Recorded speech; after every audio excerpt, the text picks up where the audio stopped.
श्री कृष्ण गोविंद हरे मुरारी, हे नाथ नारायण वासुदेव।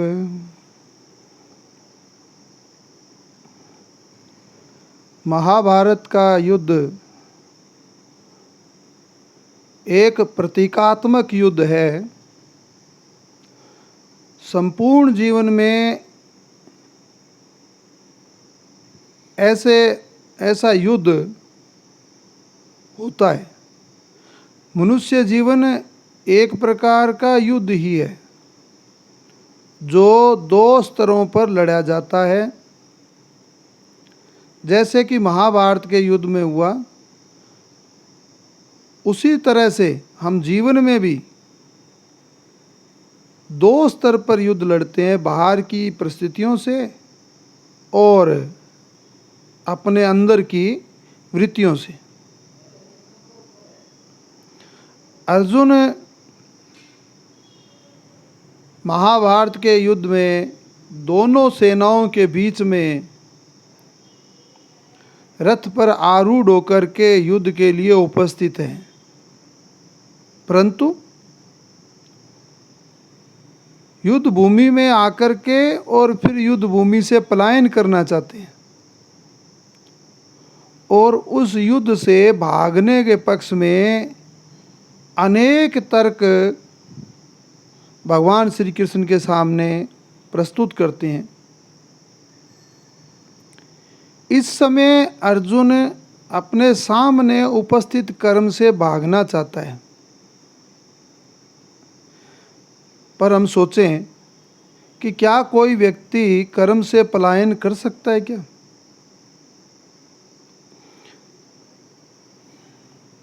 परम पवित्र गीता में कहा गया है कि कर्म से भागा नहीं जा सकता। अगर मनुष्य भाग रहा है तो वह भागने का कर्म कर रहा है, अर्थात वो कर्म कर रहा है, कर्म से भाग नहीं सकता। युद्ध से भाग रहा है तो भी भाग रहा है, लड़ रहा है तो लड़ने का कर्म कर रहा है। खाना पीना, उठना बैठना, सोना जागना, ये सब कर्म ही तो हैं। कर्म का करना तभी बंद होता है जब जीवन समाप्त हो जाए, और जीवित रहते एक भी क्षण हम कर्म के बिना व्यतीत नहीं करते। नहीं कश्चित क्षणमपि जातु तिष्ठत्य कर्म कृत, अर्थात कर्म अपरिहार्य है, जिसे हम कभी भी नहीं छोड़ सकते। हाँ, ऐसा हो सकता है कि मनुष्य के सामने मात्र कोई दो विकल्प हों बचते हैं। क्या? एक तो कर्म का चुनाव करना और दूसरा कर्म के प्रति अपना दृष्टिकोण परिमार्जित करना। कभी कभी तो ऐसा भी देखने में आता है कि इनमें से जो पहला विकल्प मैंने कहा कि कर्म का चुनाव करना, वो भी मनुष्य के वश में नहीं रहता। जैसे यदि किसी जंगल में एक शेर किसी पर हमला कर दे, उस समय व्यक्ति के पास दो ही विकल्प है, या तो वो शेर से लड़े और यार फिर वहाँ से भाग जाए। और यदि व्यक्ति ऐसे स्थान पे है जहाँ से वो भाग भी नहीं सकता, तो मनुष्य को मात्र एक ही कर्म बचेगा, उसे शेर से लड़ना ही पड़ेगा। ये हुई विकल्प शून्यता की स्थिति। जब उसके पास कोई विकल्प नहीं बचता, ऐसी स्थिति जीवन में आती है। इसीलिए कर्म और कर्म फल के प्रति अपना दृष्टिकोण हमें श्रीमद् भागवत गीता के अनुसार ही सोचना चाहिए कि कर्मण्येवाधिकारस्ते माँ फलेषु कदाचन माँ कर्म फल हेतु भूर्म ते संगो सत्व कर्मणि। यानी कर्म पर तुम्हारा अधिकार हो सकता है यदि विकल्प है, तो फल पर कदापि नहीं। और विकल्प शून्यता की स्थिति में तो हमारा कर्म पर भी अधिकार नहीं है। इसीलिए कहा है कि कर्म फल हेतु कर्म ना करो। लेकिन अकर्म में भी हमारी आसक्ति नहीं हो। भगवान श्री कृष्ण यह नहीं कहते कि कर्म पर तुम्हारा अधिकार है, वे कहते हैं कर्म पर तुम्हारा अधिकार हो सकता है। जैसे मैंने ऊपर के उदाहरण में आपसे बात की। इस बात को और थोड़ा हम गहराई से समझें कि विज्ञान और तकनीक का ये समय है, और विज्ञान और तकनीक का विकास चाहे कितना ही क्यों ना हो जाए, कर्म करने के दो ही प्रमुख उपकरण हमारे पास हैं, और वो उपकरण है शरीर और मन। चाहे विज्ञान कितने ही उपकरण क्यों न बना दे, कितने ही कुछ क्यों ना कर दे, लेकिन शरीर और मन, ये दोनों साधन मनुष्य के पास हैं। तो मन को तो हम समझते हैं कि मन चंचल है और इसको नियंत्रण में करना बड़ा कठिन है। इसको वश में रखना एक तरह से वायु को रोकने के भांति है। निश्चित रूप से मन चंचल है, कठिनाई से वश में आने वाला है, परंतु महाभारत में भी श्री कृष्ण अर्जुन का उत्साहवर्धन करते हुए कहते हैं कि हे कौन्ते, मन अभ्यास और वैराग्य द्वारा वश में आता है। भगवान श्री कृष्ण ने अर्जुन से पहले यह भी कहा है कि मन चंचल है। असंशयम महाबाहो मनो दुर्निग्रहम चलम, यानी मन जो है इसको निग्रह करना बड़ा कठिन है, दुर्निग्रह। और फिर आगे क्या कहा कि मन अभ्यास और वैराग्य से वश में आता है। अभ्यासेन तु कौन्ते वैराग्येण च गृहीते। तो हम भी सार रूप में कह सकते हैं कि कार्य करने के लिए प्रमुख उपकरण मन पर प्राय लोगों का नियंत्रण नहीं रहता। अब हम शरीर की बात करें। मन है, पर शरीर भी हमारे नियंत्रण में नहीं है।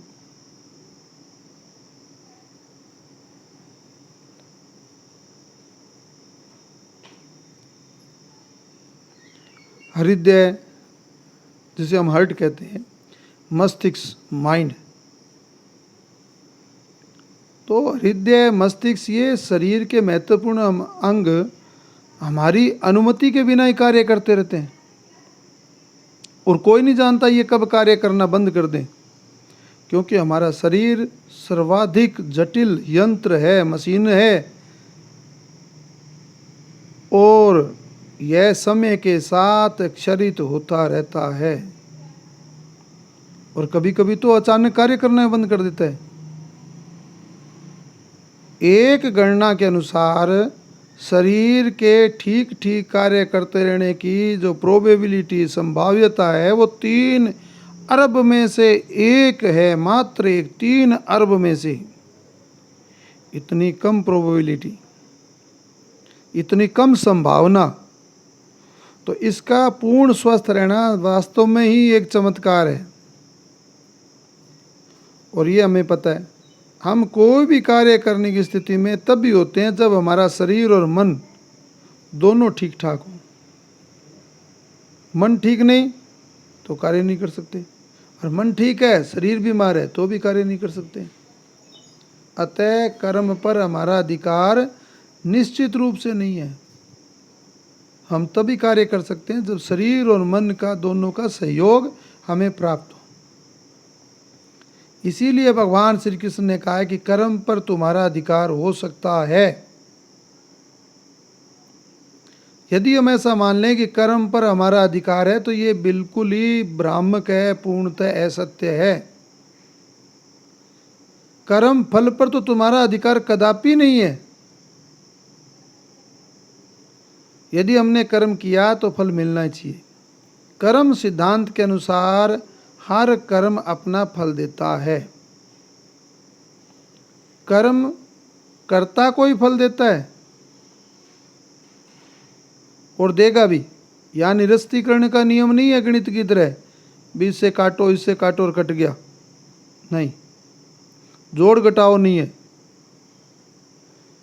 जैसे आपने 10 अच्छे और 10 खराब कर्म किए तो कर्म फल शून्य नहीं होगा, ये गणित का नियम नहीं चलेगा यहाँ। ये मत भूलिए कि पूरा दिन हमने बेईमानी से पैसा कमाया और शाम को पुण्य कमा लिया, नहीं।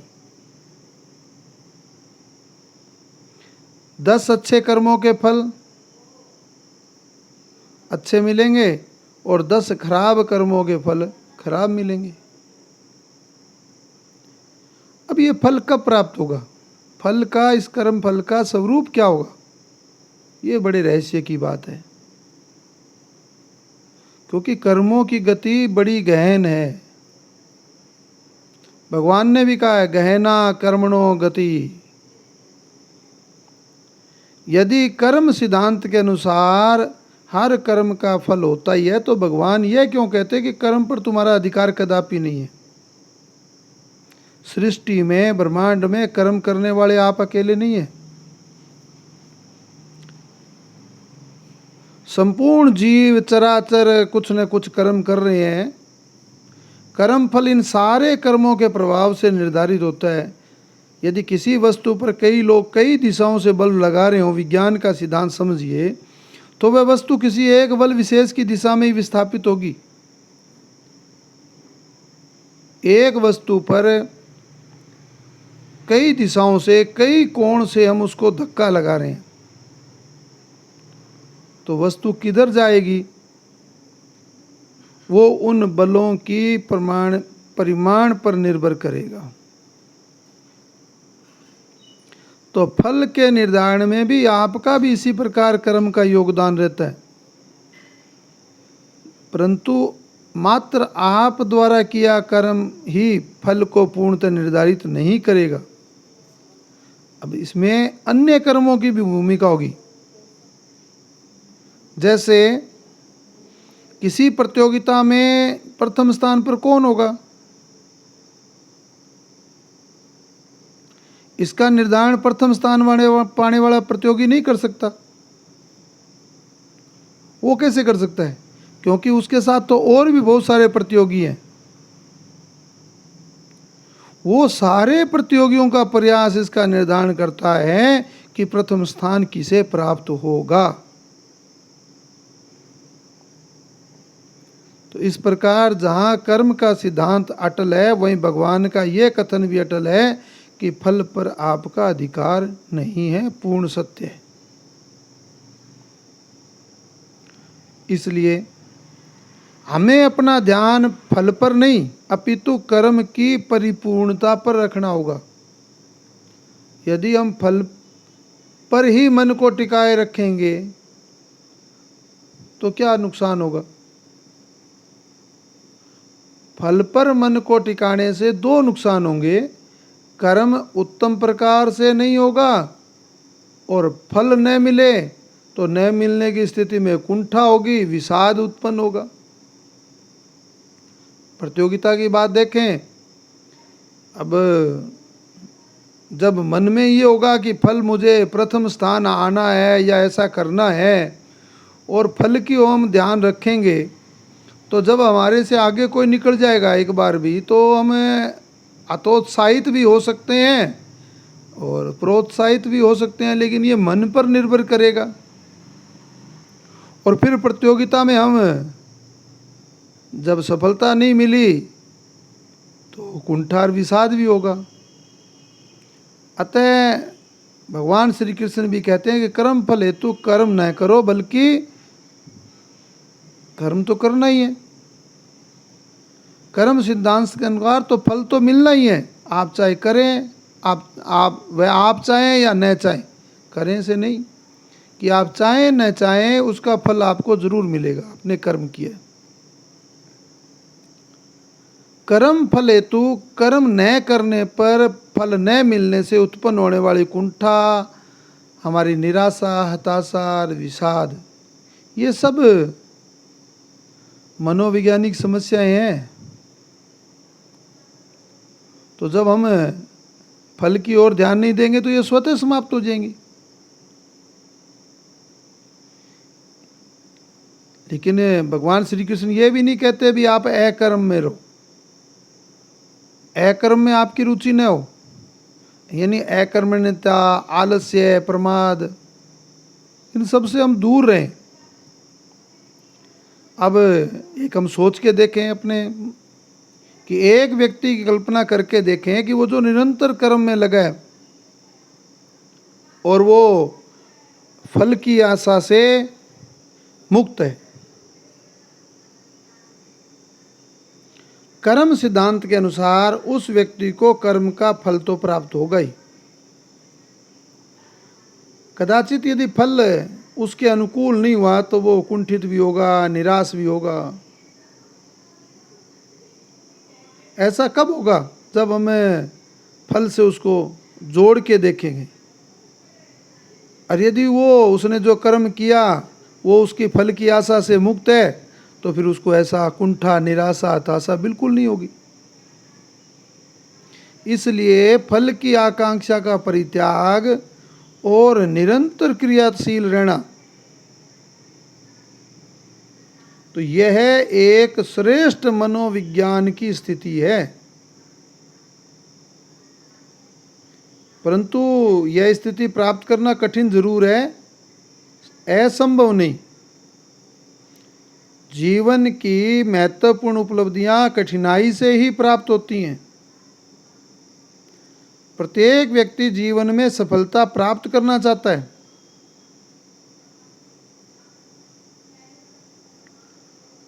तो एक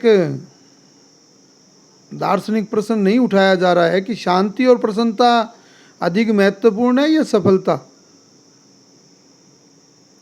गीता में शांति और प्रसन्नता को बहुत महत्व दिया गया। यह आवश्यक नहीं है कि सफलता शांति और प्रसन्नता प्रदान करे ही, परंतु यह भी निर्विवाद है कि अशांत व्यक्ति सुखी नहीं हो सकता। जय श्री कृष्ण। अशांत से कुतः सुखम, अशांत व्यक्ति सुखी नहीं हो सकता। तो गीता में शांति प्राप्त करने के अनेक सरल उपायों का वर्णन किया गया है। वो सफलता को निर्धारित करने वाले सभी तत्व और सफलता के प्रति उचित दृष्टिकोण, ये सब गीता के विवेच्य विषयों में हैं।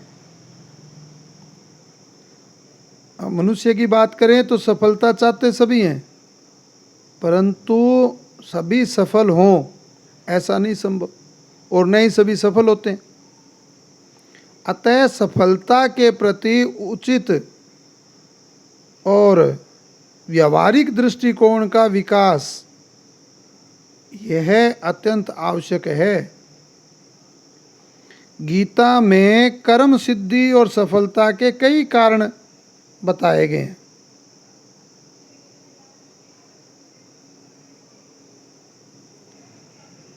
यथा हम कहें कि कर्म करने का क्षेत्र,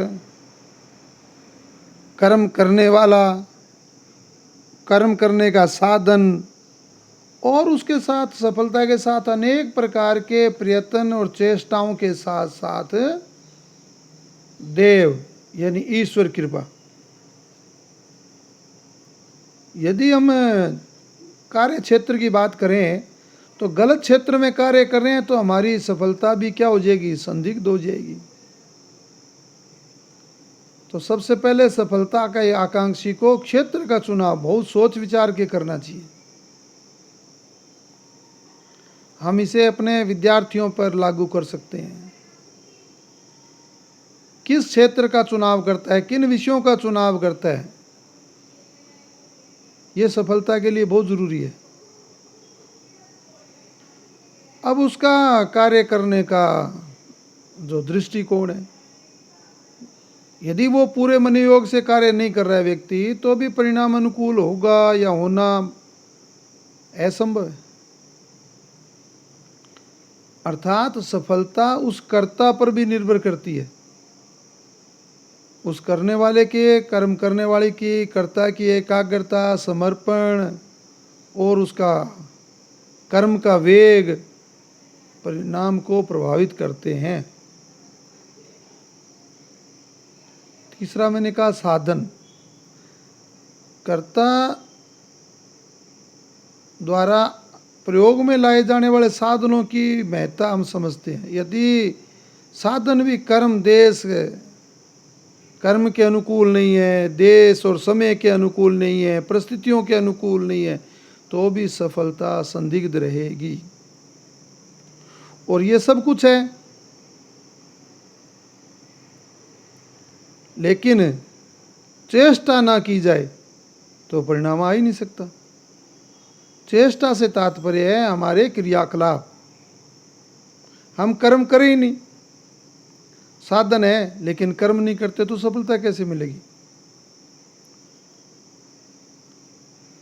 लेकिन कभी कभी ऐसा भी देखने में मिलता है कि व्यक्ति ने सारी संभव चेष्टा की, साधन भी थे, कर्म क्षेत्र भी था, परंतु सफलता उसके पास नहीं आई,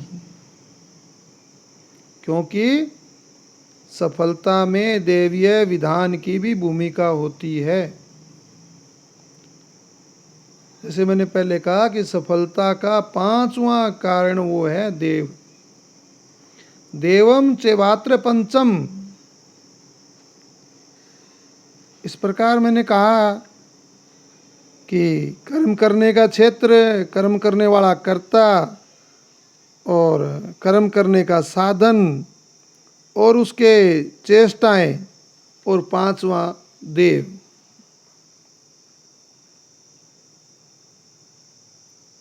ईश्वर कह लें, देव कह लें, भाग्य, प्रारब्ध, योग, नाम कुछ भी हो, किंतु यह एक ऐसी अदृश्य शक्ति अवश्य है जिसकी भूमिका हमारे जीवन में सदैव है।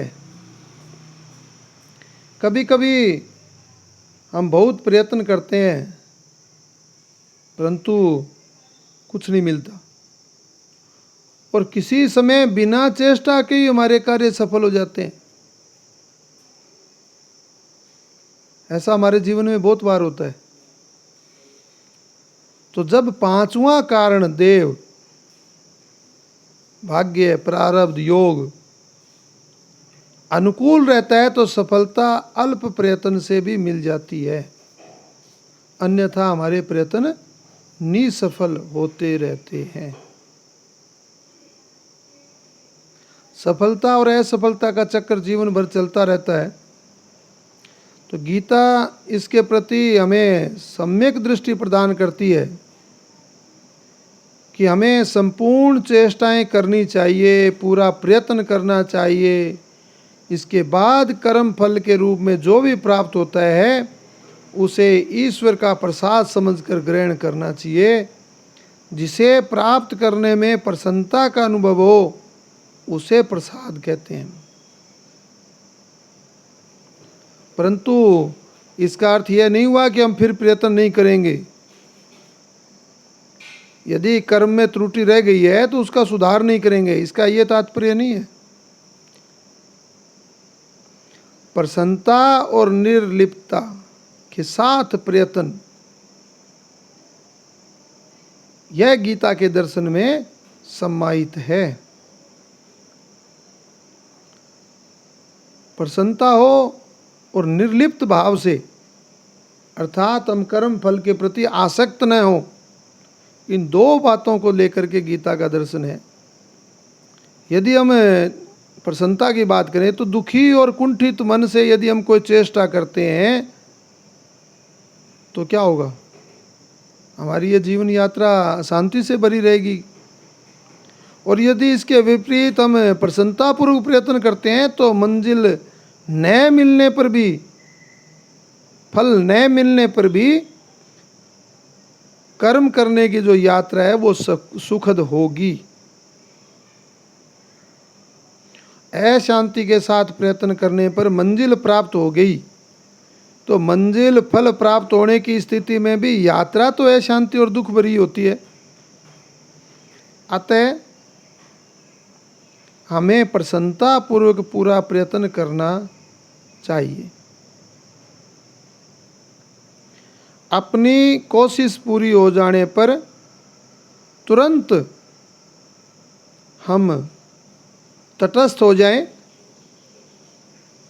और जो भी फल हमें परमात्मा दे उसे हम कृतज्ञता के साथ भगवान की कृपा समझ करके प्रसाद रूप में स्वीकार करें। जय श्री कृष्ण। श्री कृष्ण गोविंद हरे मुरारी, हे नाथ नारायण वासुदेव।